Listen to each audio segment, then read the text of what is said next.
ఏవండి, మనకి జీవితంలో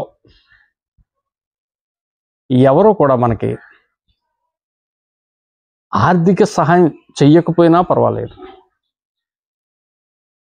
లేతే ఇతరత్ర ఏ సహాయం చెయ్యకపోయినా పర్వాలేదు. కానీ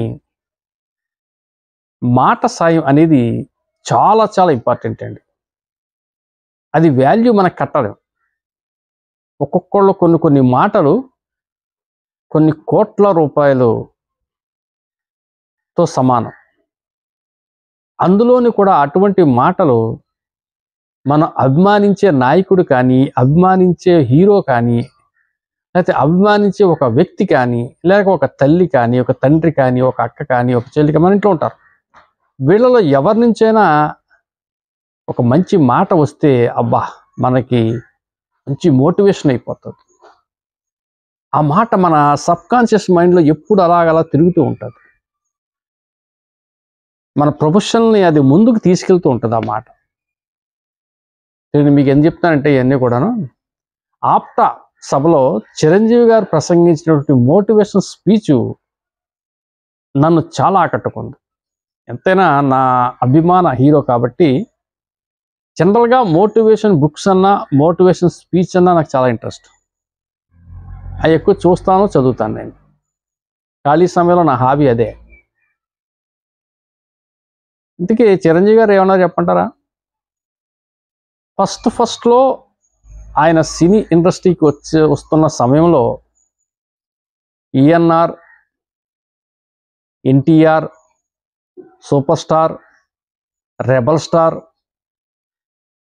అలాగే మన శోభన్ బాబు గారు వీళ్ళందరూ కూడా సినీ ఇండస్ట్రీలో రాజ్యం వెళుతున్న సమయం. మరి అంతమంది పెద్దలు అగ్ర నటుల మధ్యన ఏమాత్రం బ్యాక్ బోల్ లేనటువంటి చిరంజీవి అనే వ్యక్తి ఎక్కడ సాటి పలకగలడు, ఎక్కడ ఇండస్ట్రీలో నిలబడగలడు అనేది ఈయన మదిలో, చిరంజీవి గారి మదిలో నిత్యం మెదిలే ప్రశ్న అంటే. కానీ ఆ ప్రశ్నతో పాటు ఇంకొక బలం ఉన్నట్టు, నాలో మంచి నటుడు ఉన్నాడు, నాలో టాలెంట్ ఉంది, నేను మంచి క్యారెక్టర్ ఉన్నవాడిని అని ఆత్మవిశ్వాసం ఆయనలో నిండుగా ఉండేదట. నమ్మకం ఉండేది ఆయన ప్రొఫెషన్ మీద, ఆయన పని తీరు మీద అతనికి విపరీతమైన నమ్మకం ఉండేదట. సో ఆ నమ్మకంతో అతనికి వచ్చినటువంటి చిన్న చిన్న అవకాశాలను ఉపయోగించుకొని సద్వినియోగం చేసుకుని ఆయన సినీ ఫీల్డ్లో ఎదుగుతున్న సమయంలో ఎన్టీఆర్ గారి సినిమాలో అవకాశం వచ్చింది. తనకి మంచి ఆనందపడిపోయాడు, హ్యాపీ. ఎన్టీఆర్ గారి సినిమాలో అవకాశం రావటువంటి మాటల ఎన్టీఆర్ గారితో ఫోటో తీయించుకోవాలంటేనే ఓ మాదిరి వ్యక్తికి సాధ్యం కాని పరిస్థితి అది. అటువంటిది అతని సినిమాలో చిన్న పాత్ర వచ్చిందంటే ఆ సూపర్. వెంటనే ఒప్పేసుకున్నాడు, కాల్షీట్ ఇచ్చేసాడు, వెళ్ళిపోయాడు. తిరుగులేని మనిషి సినిమా రిలీజ్ అయింది, బాక్స్ ఆఫీస్ వద్ద బోల్తా పడిపోయింది. సినిమా ఫ్లాప్ అయిపోయింది, అట్టర్ ఫ్లాప్ అయిపోయింది. డిసప్పాయింట్ అయిపోయాడట చిరంజీవి, మానసిక కుంగిపోయాడట. ఎదుగుతున్న సమయంలో పెద్ద మనిషి దగ్గర యాక్ట్ చేసే అవకాశం నాకు కలిగిన సినిమా ఫెయిల్ అయిపోయింది అంటే నాకు సుడు లేదేమో అనుకుని ఆ డిస్టర్బెన్స్లో ఉన్న సమయంలో మళ్ళీ ఫోన్ వచ్చిందంటే, ఇంకొక సినిమా మిమ్మల్ని తీసుకుంటున్నాం, దానికి కూడా ఎన్టీఆర్ గారి హీరో అని చెప్పేసి. ఎదురులేని మనిషికి ఎవరైతే డైరెక్టర్ ఫోన్ చేసిన డైరెక్టర్ కూడా అతనే.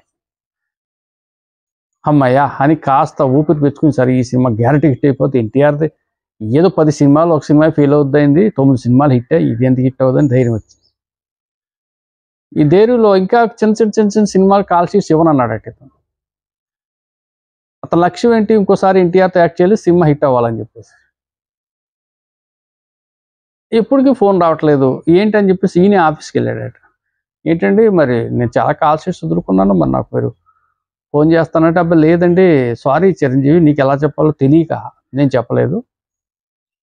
సినిమా షూటింగ్ ఆల్రెడీ స్టార్ట్ అయిపోయింది, బట్ నువ్వు ఇంతకుముందు తీసినటువంటి సినిమా ఫెయిల్ అయింది కాబట్టి ఈ సినిమాలో నిన్ను తీసుకోలేము, ఇది కూడా ఫెయిల్ అవుద్దేమో అని ఒక రూమరు నీ మీద వచ్చింది. అంటే నువ్వు ఒక ఐరన్ లెక్క లాంటివి అన్నట్టుగా అది డైరెక్ట్గా చెప్పకుండా ఇండైరెక్ట్గా చెప్పేటప్పటికి ఇతని కళ్ళంట నీళ్లు కాదు రక్తం కారిందంట. ఆ పరిస్థితుల్లో ఏం చేయాలో తెలియలేదు. తొలినాళ్లలో వచ్చినటువంటి పెద్ద సినిమా ఫెయిల్ అవటం ఒకటి, పోనీ ఇంకొక సినిమాకి ఆఫర్ వచ్చిందంటే అందులో చిరంజీవి యాక్ట్ చేస్తే ఫెయిల్ అయిపోద్దని చెప్పి ప్రచారం సినిమా వర్గాల్లో నట్టం ఒకటి. చూసారా, దెబ్బ మీద దెబ్బ.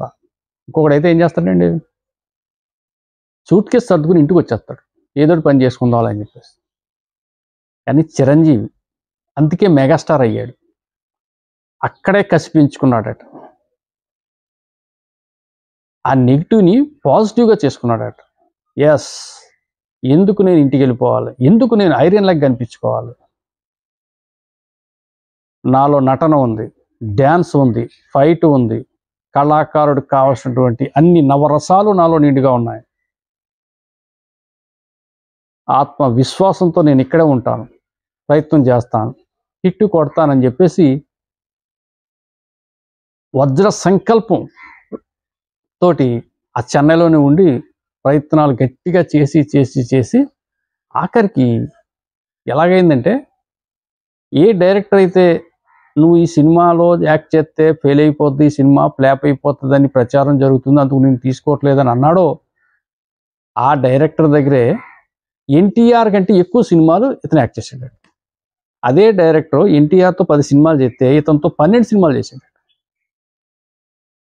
సో అది ఆయన చెప్పింది ఏంటంటే, లైఫ్లో ఎన్నో ఎదురు దెబ్బలు తగులుతాయి, కానీ మనలో ఉన్నటువంటి వజ్ర సంకల్పాన్ని అనే దాన్ని మనం ఎక్కడా కూడా డిస్టర్బ్ చేయకూడదు. మనో సంకల్పంతో మనోధైర్యంతో మనం ముందుకు పోవాలని చెప్పుకొచ్చాడు. ఆయన చెప్పినట్టు ఆ ఉదాహరణ నాకు ఎంతో నచ్చింది, అందుకే మీతో చెప్పాను. Thank you.